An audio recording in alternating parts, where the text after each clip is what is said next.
नमस्कार प्यारे विद्यार्थियों, कैसे हैं आप? आशा करता हूँ आप सभी अच्छे होंगे। मेरी तबीयत खराब होने की वजह से कुछ समय पहले क्लास नहीं हो पा रही थी, तो आज मौका मिला है। मेरी तबीयत में अब सुधार है, तो आज मैं क्लास आपके ले रहा हूँ। आज मैं एक नया ऑथेंटिक सेशन शुरू कर रहा हूँ। ये क्लास आपकी जो रहने वाली है एनसीईआरटी फाउंडेशन बेंच रहने वाला है, जैसा आपने थंबनेल पर देखा होगा।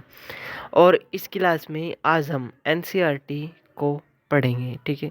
एनसीईआरटी में जो आज मैं शुरू करने वाला हूँ वो हिस्ट्री है, जिसको हम 44 या 45 ऑलमोस्ट क्लास होंगी, है ना। और इन क्लास में हम इसको ख़त्म करने का प्रयास करेंगे। ये क्लासेस आने वाले समय में जब जब भी ओपन की जाएंगी, तो यकीन मानिए ये क्लासेस बहुत फ़ायदेमंद साबित होंगी, क्योंकि इन क्लासेस में मैंने ओल्ड एंड न्यू दोनों बुक्स का जो समग्र अध्ययन है, ताकि कम समय में आप किताब को भी ना पढ़ें, उनके जो अंदर के महत्वपूर्ण पॉइंट हैं उनको बार बार से पढ़कर जल्द समय में आपकी परीक्षा अगर नज़दीक आ रही है उनको ख़त्म कर ले। इससे आपको बहुत फ़ायदा मिलेगा और आपके लिए लाभदायक साबित होगा। तो चलिए टाइम वेस्ट ना करते हुए इस क्लास को शुरू करते हैं। दोस्तों, आज की आपकी क्लास में हम पढ़ेंगे इतिहास क्या है, हमें इसकी आवश्यकता क्यों पड़ती है, ठीक है। दूसरी बात, आज की इस क्लास में हम जानेंगे अतीत एवं उसकी जानकारियाँ, प्राचीन भारतीय इतिहास के विवरण एवं उसके स्रोत, सिक्के, अभिलेख, साहित्यिक स्रोत, विदेशी विवरण। तो चलिए मैं आपको बता देता हूँ ये कौन कौन सी किताब के कौन कौन से अध्याय में आपको मिल जाएंगे। दोस्तों, ये जो सामग्री जो मैंने ऊपर बताई है आपको, प्राचीन भारतीय इतिहास का अध्ययन, लेखन एवं स्रोत, ये क्लास 6 की पहले चैप्टर, दूसरा चैप्टर, और ओल्ड एनसीईआरटी का 6वीं क्लास का भूमिका भारतीय इतिहास का अध्ययन, और क्लास 7th का ओल्ड जो रामशरण शर्मा है वहाँ पर जो चैप्टर दिए गए हैं आपके प्राचीन भारतीय इतिहास के आधुनिक लेखक, अध्याय 3 स्रोत के प्रकार और इतिहास का निर्माण। आप देख भी पा रहे होंगे पुस्तक, है ना। तो चलिए सबसे पहले हम समझते हैं इतिहास की अध्ययन एवं आवश्यकता। आप यकीन कीजिए इतने अच्छे तरीके से मैं आपकी इस पर पकड़ मजबूत करूंगा कि आपको आने वाले एग्ज़ाम में बस इस वीडियो को देखना है और आपका रिवीजन एनसीईआरटी का हो जाएगा। चलिए तो शुरू करते हैं। दोस्तों, आप एक मैप देख पा रहे होंगे, ये क्या है? भारत है ना। भारत क्या है? एक देश है, और भारत को विविधताओं का देश कहा गया है ना। आपको पता है भारत को शुरू में क्या कहा जाता था? भारत में जब शुरू में मानव आया था, तो मानव कहाँ पर रहा करता था? यहाँ पे नदियों के तट पर रहा करता था ना।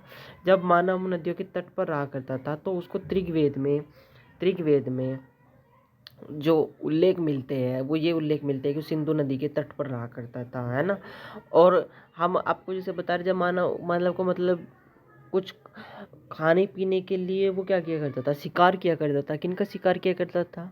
है ना। और शिकारी को क्या कहा गया है? शिकारी को आखेटक कहा गया है ना। तो आखेटक किसको कहा गया है? शिकारियों को।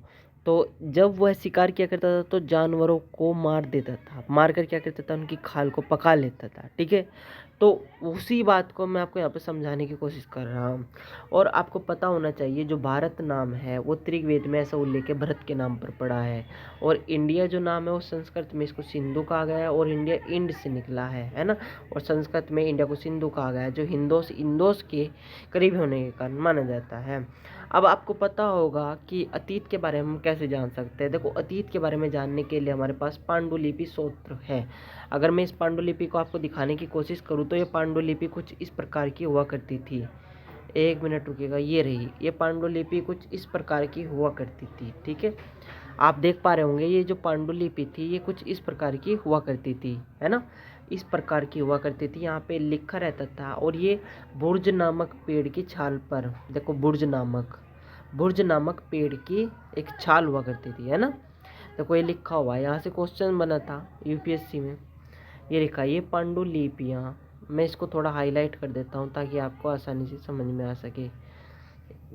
ये पांडुलिपियाँ, हाईलाइट का ऑप्शन, हाईलाइट अच्छे तो रेजर है, एक मिनट रुकिएगा आपको, इसमें हाईलाइट का नहीं है। चलिए, ये पांडुलिपियाँ ताड़पत्र हिमालय क्षेत्र में उगने वाले भुर्ज नामक पेड़ की छाल एवं विशेष भोजपत्र तरीके पर मिलती है। राइट, आप लोग समझ चुके होंगे जो मैंने आपको यहाँ पर समझाने का कोशिश किया है, ये रहा है ना। और आपको पता है पांडुलिपि मेन न्यू स्क्रिप्ट, मेनू मतलब हाथ से लिखने वाली, मेन्यू स्क्रिप्ट का मतलब होता है मेनू, मेनू मतलब जो हाथ से लिखे जाते हैं। और अतीत में लिखी गई जो पुस्तकें हैं, अतीत में जो जितनी पुस्तकें लिखी गई वो ताड़पत्रों या भोजपत्रों पर लिखी जाती हैं। ये मेरे शॉर्ट नोट्स है जिनके माध्यम से मैं आपको पढ़ा रहा हूँ, है ना। और जो लिखे गए भाषा जोन सी होती थी, इनमें राजकीय भाषा होती थी, पहले संस्कृत और लोक भाषा होती थी, दोनों ही प्राकृतिक भाषा होती थी। इतना पॉइंट क्लियर है, इतने से काम चल जाएगा, कोई बड़ी किताब पढ़ने की ज़रूरत नहीं है। अगर आप मुझ पर विश्वास करते हैं तो आप यकीन मानिए बहुत बहुत लाभदायक आपके लिए किताब रहने वाली, बहुत बहुत लाभदायक आपके लिए क्लास रहने वाली है। ठीक है, अभिलेख जो मिलते हैं, अभिलेख की अगर मैं बात करूं, अभिलेख कुछ पुरातत्वविद किसको कहते हैं, इतिहासकार को कहते हैं। ठीक है, किसको कहते हैं, इतिहासकार को कहते हैं। राइट, क्लियर इतना पॉइंट। चलिए हाँ आगे बढ़ते हैं। पांडुलिपि, अभिलेख स्थल, भवन, बर्तन, मूर्ति किसको मिले, पुरातत्वविदों को मिले। साक्ष्य इतिहास में जिनके आधार पर हम पता लगा सकते हैं। हड़प्पा में कुछ पशु पक्षियों के अवशेष भी मिले तथा सोत्र के भी, सोत्र मतलब गाने वाले जो होते हैं उनके भी कुछ मतलब उपकरण मिले हैं। ठीक है, आइए अब हम बात करते हैं तिथियों को कैसे जान सकते हैं, क्योंकि हम तिथि जैसे इसके बारे में पढ़ते हैं, तिथि क्या होती है। चलिए सबसे पहले तो मैं आपको उसकी डिफिनेशन से समझा देता हूँ, उसके बाद मैं आपको लेकर आने की कोशिश करूँगा। ठीक है,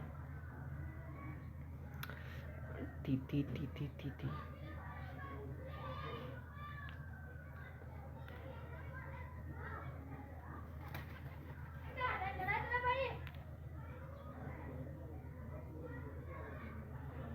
चलिए देखिए तिथि क्या होती है, ये जैसे लिखा हुआ है ईसा पूर्व, ईसा पूर्व और ईसा सन। आइए इनको समझते हैं क्या होते हैं। देखो, जो ईसा मसीह के जन्म से पहले है और जो ईसा मसीह के जन्म के बाद है ना। देखिए, जो ईसा मसीह के जन्म से पहले है ना, 2000 ईसा पूर्व और 2000 ईसा सन, है ना। जो जो ईसा मसीह के जन्म से पहले हैं वो आते हैं आपके, है ना। और जो ईसा मसीह के जन्म के बाद है वो आते हैं आपके, है ना।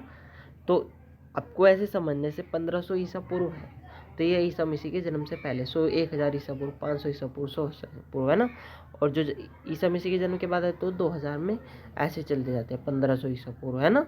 तो ऐसे वो मतलब जुड़ते चले जाते हैं उसमें, है ना।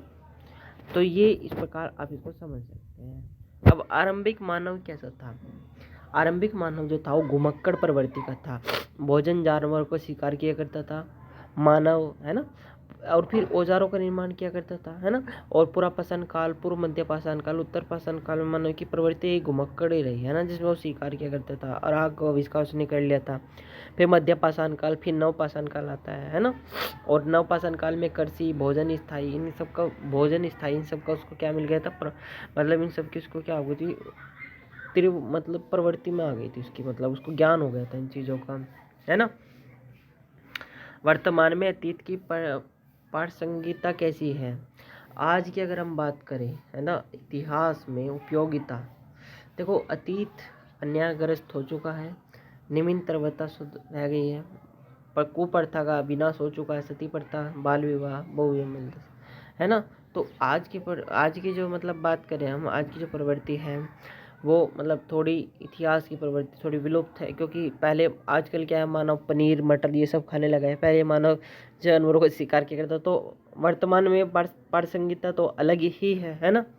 तो ये चीज़ें मैंने आप लोगों को बता दी हैं। आज की क्लास इतनी ही थी। अगर आपको ये क्लास अच्छी लगे तो लाइक ज़रूर कीजिएगा, सब्सक्राइब ज़रूर कीजिएगा। धन्यवाद, थैंक यू।